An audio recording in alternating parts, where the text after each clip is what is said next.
이제 임대사업자의 부가가치세 신고는 마무리가 됩니다. 자, 안녕하세요. 성경세무사입니다. 오늘은 부가가치세 신고 두 번째 시간이거든요.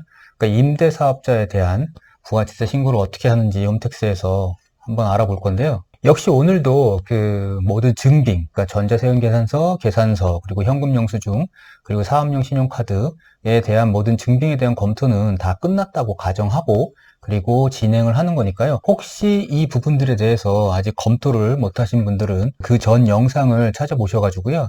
그거 보시고, 그 다음에 검토하시고, 특히 사업용 신용카드 매입세액의 공제 불공제 변경은 꼭 하시고 부가가치세 신고를 진행하셨으면 좋겠고요. 그리고 지난번 영상에서도 말씀드렸다시피 각 자료들이 조회되고 그리고 불러오기가 가능한 시기가 지금 정해져 있어요. 그러니까 전자세금 계산서 같은 경우에는 13일부터 가능하니까 그 시기를 보시고 해당되시는 자료들 그리고 증빙들이 언제 불러오기가 가능한지 그 시기 이후에 신고를 하시는 걸 권해드리고요. 그리고 종합소득세 신고 때도 말씀드렸다시피 이 전자신고는 홈택스에서 하는 신고는 몇 번을 하셔도 상관없거든요. 그래서 이제 부가가치세 신고가 7월 25일까지니까 그 전에 뭐 10번을 하던 100번을 하던 마지막 신고가 최종 유효한 신고이기 때문에 지금 미리 신고를 하셔도 돼요. 그리고 뭐 나중에 그게 바뀌어야 된다.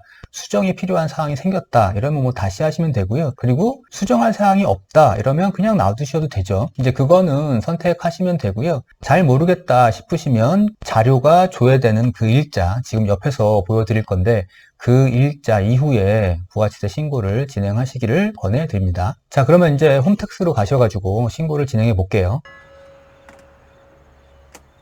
자, 이제 홈택스 들어왔고요. 홈택스 들어오시면 이제 내비게이션 떠 있는데 여기서 이제 들어가셔도 되고, 그 다음에 아니면 신고 납부 들어가셔가지고 부가가치세 메뉴로 들어가시면 되거든요. 자, 여기 부가가치세 신고 메뉴 들어오셔가지고 여기 정기 신고, 확정 신고 조리는 여기로 들어가시면 되고요. 들어가시기 전에 뭐 신고도움 서비스나 이런 것들을 확인은 한번 해보시고요. 잠시 신고도움 서비스를 보면 뭐 이런 것들이 있어요. 그러니까 이런 것들이 있으니까 개별 분석 자료나 뭐 과거 신고 내용 분석 정도는 한 번씩 검토하시고 그리고 신고하시기를 바랍니다. 자, 이제 첫 화면이에요. 기본 정보 입력. 여기서 이제 사업자 등록번호는 떠 있으니까 이 사업자 등록번호를 확인하시고 여기 확인을 누르시면 이제 밑에 세부 사항들이 다 뜨거든요.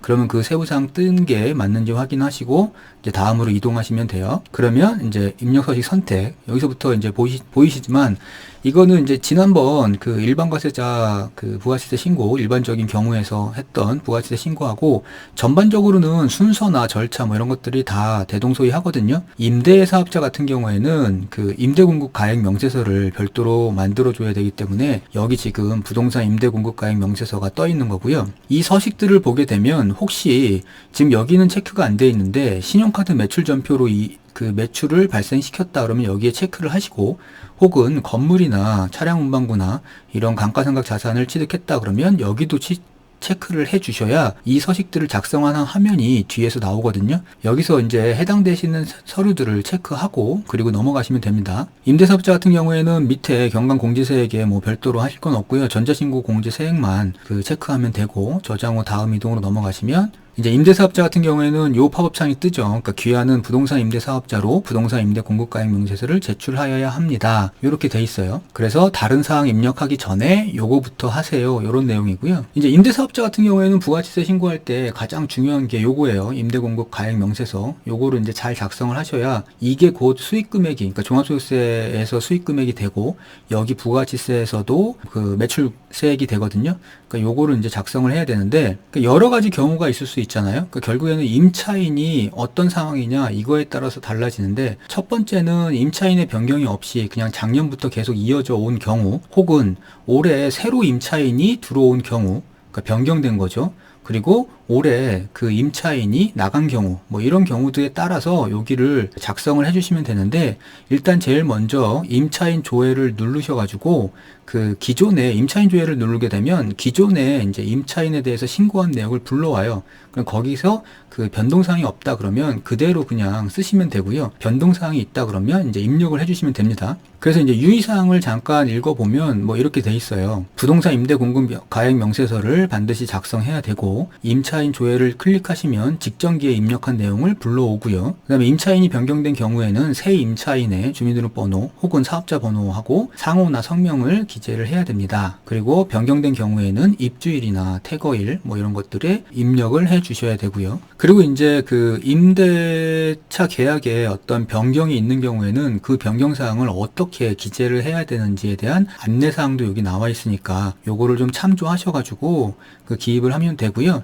여기선 지금 보증금이나 월세가 변동되었을 때는 일단 변동된 기일을 끊어가지고 입력을 해줘야 되니까 그거에 대한 내용이거든요. 한번 읽어보시고요. 그 다음에 이제 마지막으로 이제 임차인 조회 화면이 뜨니까 지금 여기는 안 떠 있는데 여기에 지금 기존에 신고 들어가 있는 임차인이 있다 그러면 여기서 임차인 조회에 나온 이 사람을, 그러니까 임차인을 선택해가지고 누르시면 이제 이 정보가 그 뒤에 그냥 들어가거든요. 그래서 이제 임차인 조회로 직전기 임차인을 불러오거나 아니면 새로 임차인이 생겼을 경우에는 여기서 이제 입력을 해주시면 돼요. 그리고 밑에 해당 물건에 대한 동이나 층 그리고 호수 이런 정보들을 여기에 입력을 해주시면 되고요. 그리고 그 임차인에 해당되는 보증금이나 그리고 임대료 뭐 이런 것들을 여기에서 입력을 해주시면 여기다 이제 입력을 하고 그리고 입력 내용 추가를 하시면 되는데 여기서 이제 자동 계산 하시겠습니까? 확인을 눌러주시고 이러면 이제 여기서 보시면 보증금이죠. 그러니까 임대사업자 같은 경우에는 그 임대료뿐만 아니라 그 보증금에 대한 이자도 신고가 들어가야 되거든요. 그러니까 그 보증금 이자를 계산하는 건데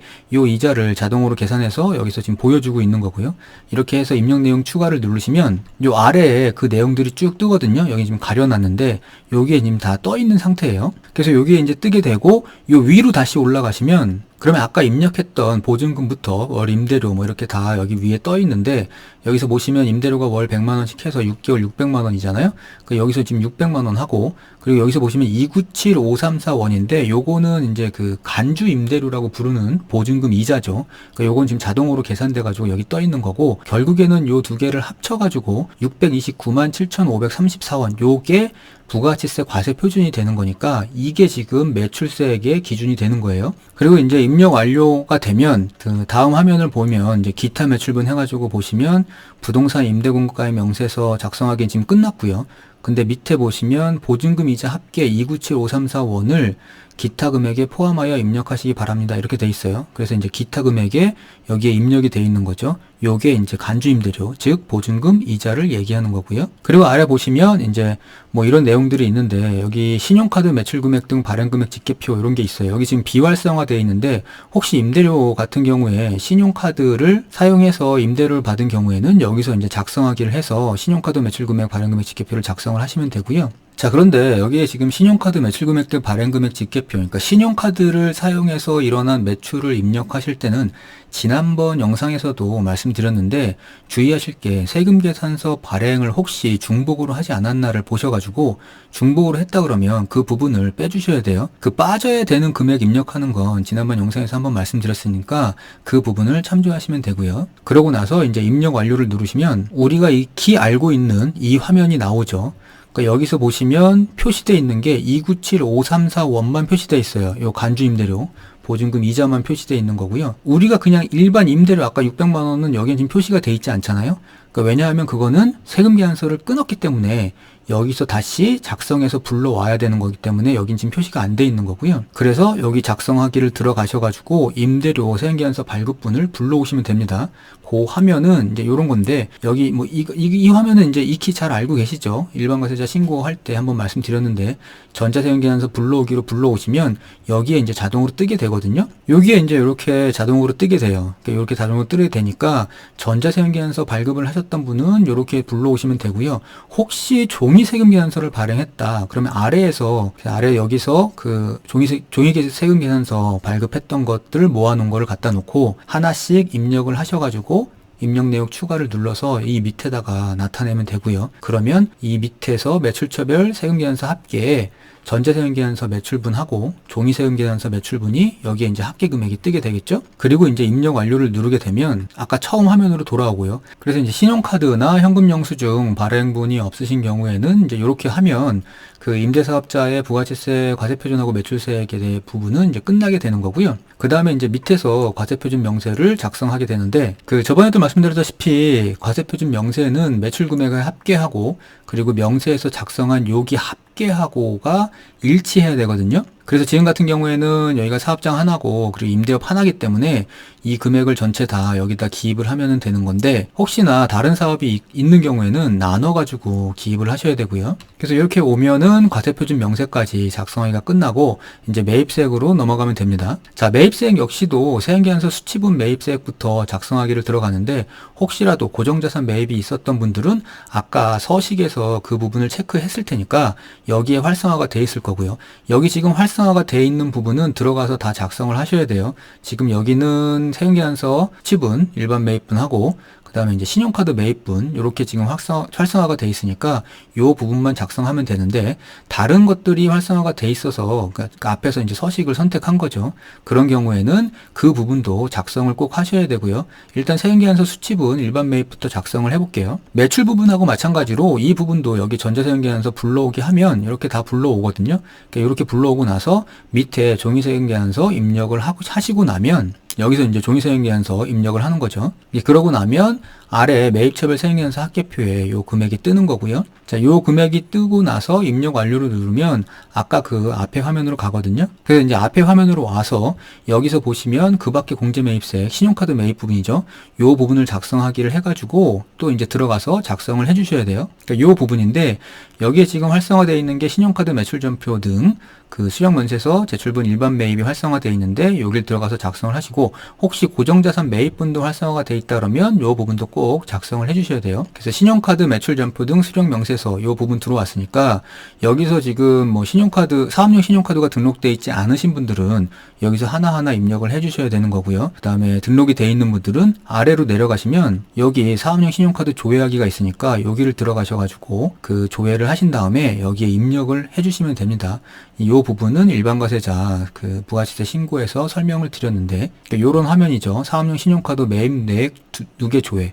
그래서 여기서 이제 조회하기를 하시면 여기에 보시면 이제 공제 대상하고 전체가 있으니까 여기 공제 대상 빨간색으로 되어 있는 이 공제 대상의 합계를 입력하시는 거예요. 그 전체를 입력하시면 안 됩니다. 그리고 여기에는 전제 조건이 하나 있죠. 이미 사업용 신용카드 메뉴에 들어가서 매입세 공제하고 불공제에 대해서는 검토가 끝난 상태라는 게 가정이고요. 그 검토가 끝난 금액이 여기에 지금 떠 있는 거고 그 금액을 입력하시면 됩니다. 이거는 여기를 보시고요. 불러오기가 안 되고 이 금액을 보시고 직접 입력을 하셔야 돼요. 그래서 이제 이렇게 직접 입력을 하시게 되면 사업용 신용카드 매입세 공제 부분도 이제 입력이 끝나는 거죠. 혹시 이 외에 면세하고 과세를 겸업하는 사업자가 있다 그러면 면세분하고 과세분하고 나눠가지고 여기에 표시를 좀 해주셔야 되고요. 지금은 겸업사업자가 아니니까 입력 완료하고 넘어가겠습니다. 자, 이렇게 되면 이제 그 밖에 공제매입세액 명세에서 신용카드 매출전표 등 수령명세서 작성이 끝났고요. 고정자산 매입이 있으셨던 분들은 여기서 작성하시면 되고, 그 다음에 뭐 음식점업 같은 경우에는 의제매입세액 공제를 여기서 작성하게 됩니다. 이렇게 되면 이제 여기서 그 밖에 공제매입세액 명세가 끝나거든요. 입력 완료하고 이제 밖으로 나갈게요. 자, 이렇게 되면 그 매입세액 부분에 대한 작성은 다 끝나요. 여기서 보시면 지금 매입분이 460만 원 정도 되고 매입세액이 46만 원 정도가 되거든요. 이제 요걸까지 확인을 하시고 나면 이제 그 다음에 이제 경감 공제세액 부분 작성하기 들어가시면 됩니다. 자, 요 화면 들어오면 이제 신용카드 매출전표 등 발행세액 공제를 어떻게 하시겠습니다. 이렇게 나와요. 그래서 요건 그냥 자동 계산하시면 되고요. 이거에 해당되시는 업종은 여기서 입력을 하시면 되고요. 그 해당이 안 되시는 분은 그냥 패스하고 넘어가시면 됩니다. 자, 이렇게 되면 경감 공제세액까지 작성이 끝나는 거고요. 그리고 나서 이제 최종 납부세액을 확인하시고 여기에 지금 마이너스가 떠 있다 그러면 환급금 계좌 신고에 입력을 하시고 신고를 하셔야 되고요. 그 다음에 마이너스가 아니라 플러스라면 이 금액을 납부해야 되는 거니까 납부할 금액 신경 써가지고 납부하시면 되거든요. 대신에 이제 요걸 확인하시기 전에 요 위에 있는 예정 신고 미환급 세액이나 예정 고지 세액이 있으셨던 분들은 그 금액이 빠져야 되니까 그 금액이 있으셨던 분들은 여기에 표시가 되어 있는지 다시 한번 확인하시고요. 그걸 확인하지 않으면 여기서 이제 중복해서 세금을 납부하게 되거든요. 그러니까 한번 꼭 확인을 해보시고 그 다음에 이제 다음으로 넘어가면 국세환급금 계좌 신고 작성하고 그 다음에 이제 아래 보면 면세사업 수익금액 작성하는 란이 있거든요. 그러니까 해당되시면 작성하기를 하시면 되는데 해당되시는 분이 임대사업자에서는 별로 없을 거고요. 그 다음에 이제 계산서 발급 및 수치 명세에서 계산서 수치 금액이 지금 활성화되어 있기 때문에 여기는 들어가서 작성을 할게요. 매입처별 계산서 합계표인데 이것도 전자세금계산서하고 마찬가지로 여기 전자계산서 불러오기를 통해서 다 불러오거든요. 그래서 불러오게 되면 여기에 들어가시면 되고요. 보통은 계산서를 받는 매입처가 분명히 있어요. 그 관리비 같은 경우에도 그 과세 부분이 있고 면세 부분이 있기 때문에 계산서를 받게 되거든요. 그래서 꼭 확인하시고요. 그리고 여기 입력을 해주시면 됩니다. 그래서 입력을 다 했다고 가정하고 입력 완료를 누르시면 이제 그 전 화면으로 돌아가거든요. 그래서 여기서 지금 계산서 수취 금액을 입력하고 신고서 입력 완료를 누르게 되면 모든 신고서 작성은 끝나게 돼요. 그리고 마지막 화면이 이제 신고서 제출하기 화면인데 여기서 이제 매출세액하고 매입세액 확인하시고 그 다음에 이제 전자신고 세액공제조 요 10,000원은 경감공제세액 합계 확인하시고 그 다음에 마지막에 차감 납부할 세액을 확인하시면 이제 임대사업자의 부가가치세 신고는 마무리가 됩니다. 여기서 이제 마지막으로 신고서 제출하기를 누르시고 그리고 이 금액을 납부를 하시면 2022년 1기 부가가치세 확정 신고는 끝나게 되는 거죠. 임대사업자 분들도 여러 가지 다양한 케이스가 있고요. 경우의 수가 너무 많아서